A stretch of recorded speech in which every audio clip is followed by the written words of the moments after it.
This is the forbidden router, and you know, every video I've been making fun of it.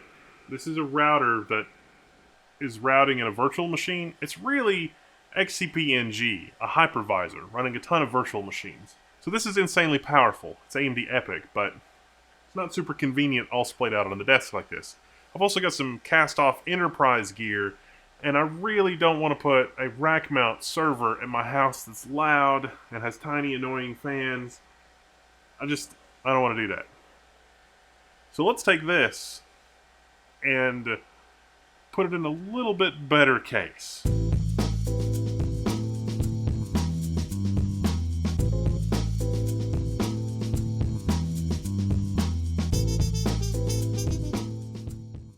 Remember these Supermicro 1U rack mount routers? These are not bad. They're based on the Cherry Trail atoms that just won't stop dying. So, this is not appropriate. This is not going to work. This, however, is extreme maximum overkill, and I thought we could do a quick hardware inventory. First up, there's our motherboard. This is the ASRock Rome, it's Rome D8 2T, I think. Rome D8 2T. I've just got it on a test piece of plastic here. There's not a lot that's going on with it. It does have onboard USB Type-C, as well as a 30-pin USB 5GB front panel header. It has two built-in slim SAS connections. These are for SATA drives only. They won't work with serial attached SCSI. More on that in a second. And then everything else is PCI Express. It has a bunch of PCI Express slots.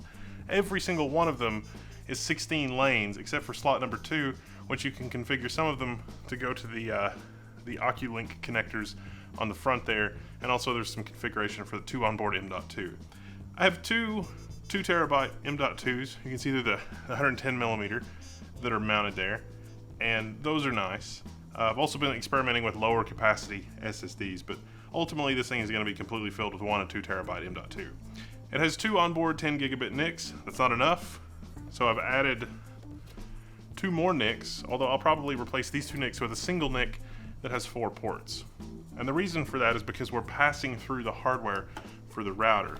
Speaking of that, this is our slim SAS to SATA connection. This cable is designed for SATA, not serial attached SCSI, and so it has SATA looking connections on one end and the mini SAS connector on the other.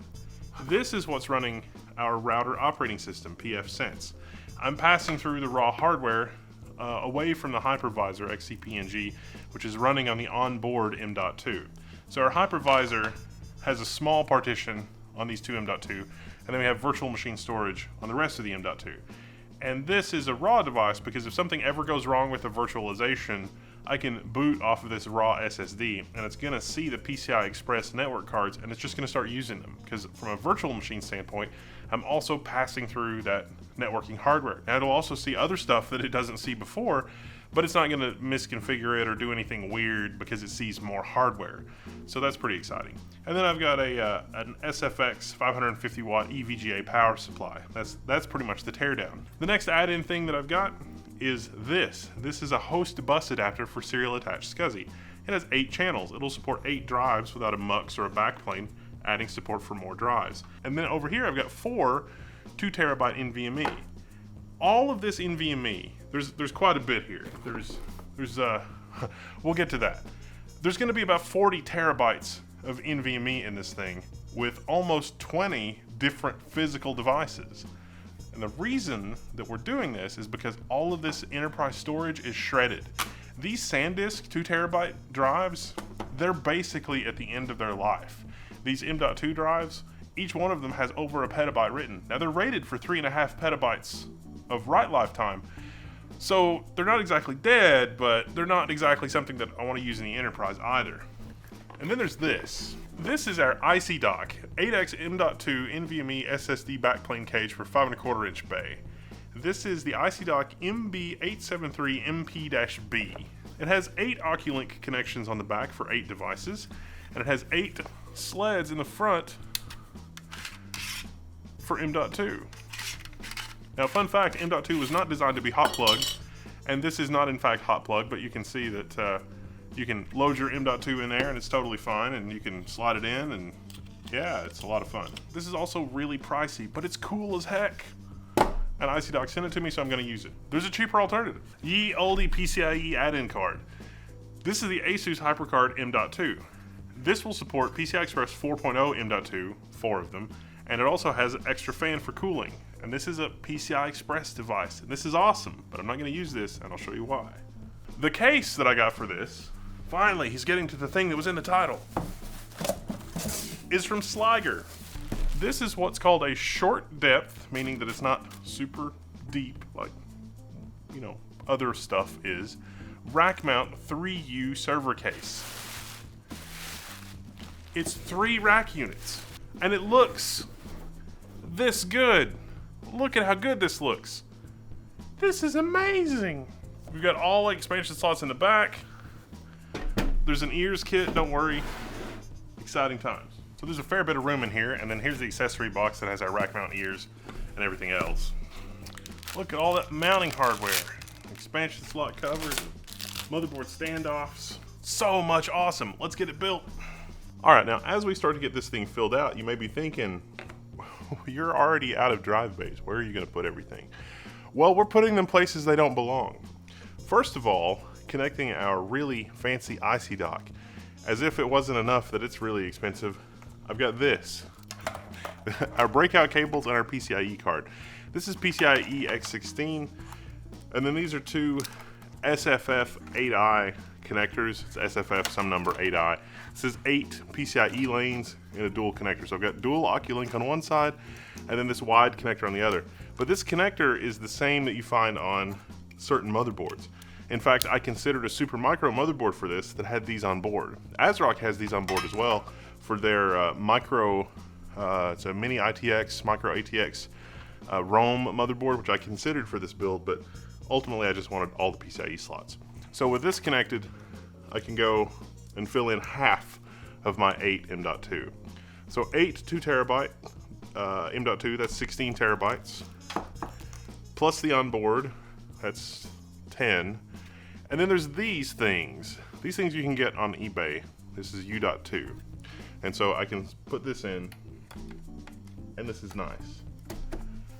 And then I've got some U.2 connections. Now, if M.2s are not your thing, I've also reviewed the ICDoc 5¼ inch adapters that will hold U.2, or even SATA. So you don't have to use this. You can use any one of another 5¼ inch adapter, or none at all. You can do it all with these PCIe add-in cards. One other nice thing about the Sliger cases is there's an extra slot here at the top. So there are 3D printable PCIe slot bracket things that are made of plastic that will hold multiple drives. I'm not using the onboard Oculink connectors on this Rome motherboard. I considered it, but I think I'd rather just have the PCIe connectivity. So if I ever have to swap the motherboard or do something with that, then I'm good to go. So this PCIe add-in card can get another 8 terabytes of flash, the Intel DCP 4500. These are quirky, and depending on what motherboards you use them in, they may not necessarily train correctly with PCIe. However, they have a 5-year warranty, and they're still under warranty from Intel for another 2 years. I have like 50 of these things. They are okay. They're not great, but they're not terrible. Let's see, 16, 17, 18, 19, 20, 21, 22, 23, 24, 25, 26, and then plus 8 is 34. Oh yeah, and then there's also the low profile M.2. So with their Asus card, it's a little problematic. See, it's a little tall. Oh, it's slightly too tall. Slightly too tall for our case. Now I could fix this on the CNC machine downstairs because I'm pretty sure there's no PCB traces at the top edge of the board, but let's not do that. You can actually get low profile M.2 adapters that are designed for use in half height servers. See how this is half height? This is great for a server. This is not great for a desktop. Because if you get a Samsung high performance M.2, that sucker's gonna draw 15 watts at peak, which violates the spec. It definitely violates the spec, but 10 watts is more normal. And yeah, it's just not gonna get enough airflow in a desktop case, even if you got a really high airflow case. So If you pick up one of these really compact ones, just beware that you need to monitor the temperature.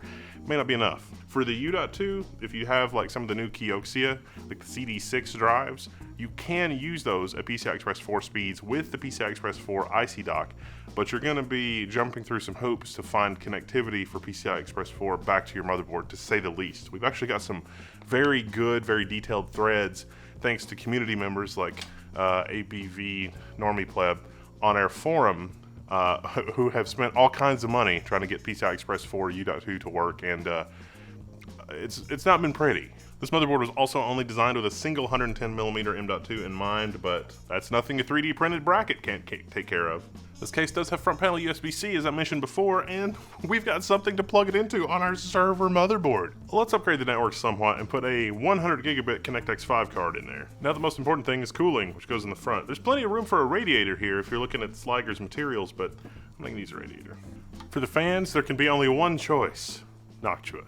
These are the AF1225 PWM. I get the short, like the CPU cooler version, because my fan connectors are right there and I don't need the extra slag, so really short wire. Now, I'm gonna have to 3D print some brackets for my expansion cards, obviously. And this is also fully rack mount, let me emphasize that. I'm not gonna be able to show that today, but rack mount ears, they mount, you've got options. And there we are, 40 terabytes of flash in 3U. And if I get creative, I can cram more in there. Now, Sliger does have a 4U version of this with more 5¼ inch bays. They've got a version that's all 3.5 inch drives in the front. I want to take a look at those too, but this one's for me. This one's going to my house. I'll also mention really quick, there is enough room for a dust filter between the front panel cover and the fans. So I've got these configured as an intake. A dust filter will be nice and appreciated. And I just want to say, looking at this, look how much more room I've got in the bottom of the case. I can definitely 3D print and get away with a whole bunch more drive bays down there. I can definitely put in like 4+ more 2.5 inch bays at the bottom edge if I'm willing to give up that blank extra expansion slot at the bottom. I think I am. Yes, that's the forbidden router on top. This is not its final home. The body count on the storage, really, it's kind of surprising. I had no idea that I was shredding flash at such a rate. We ended up with 22 2TB devices in there. We have 8 M.2 in the front, plus 8 in PCIe cards. That's only 16. Then we have a serial attached SCSI. That takes us up to 20, plus the 2 on board, 22. 44 terabytes of flash in this system is absolutely bananas. And because I'm using, 8 terabytes of that, those shredded SAS drives, as Steam cache, I don't really care if they die. If they die, I just reprovision it with 3 drives instead of 4. I'm probably not even going to replace it. But the M.2 storage can be a little bit more redundant. I can set up ZFS. I've got my XCP platform for virtual machines and experimentation. I can deploy things like Homer to have a nice home server dashboard, and maybe some other stuff that we'll cover in future videos. There's already a how-to for that on the Level 1 forums, but overall not too bad. I'm also surprised by thermals. I think I'm going to have to add some Noctua industrial fans to this. The PWM fans here are maybe not moving quite as much air for the number of things that I have in here. Certainly it's a struggle with the Mellanox card, plus all the M.2, plus everything else. And I'm sailing just under 500 watts of power peak usage when I'm really hitting the CPU and the SSDs and everything else as hard as I possibly can. I'm really happy with how this build turned out. And like I say, the IC dock thing is icing on the cake. You don't have to do it that way. You can do it with a PCIe add-in card. And I think if I were doing a more budget-oriented version of this, I would probably get one of their 5¼ inch SATA bay adapters and put SATA drives in the front. Because, for something like this, SATA SSDs are completely fine. I'm really happy with how XMPG turned out on this, and if you're thinking about a build with something like this, or you want one of these, sexy Sliger rack mount cases, I am probably going to pick up a couple more of their cases. Maybe they'll send me some. I don't know. We'll see. We'll use them in future builds. But if you have any ideas for other builds, I've got more AMD EPYC motherboards and more processors. And I may do something like this for Gamers Nexus, because it's about time their storage server got an upgrade. I'm Wendell, this is Level 1. I'm signing out, and you can find me in the Level 1 forums. And hey, if you're doing a build like this, come share pictures. Everybody likes to see. All right. I'm signing out, and I'll see you there.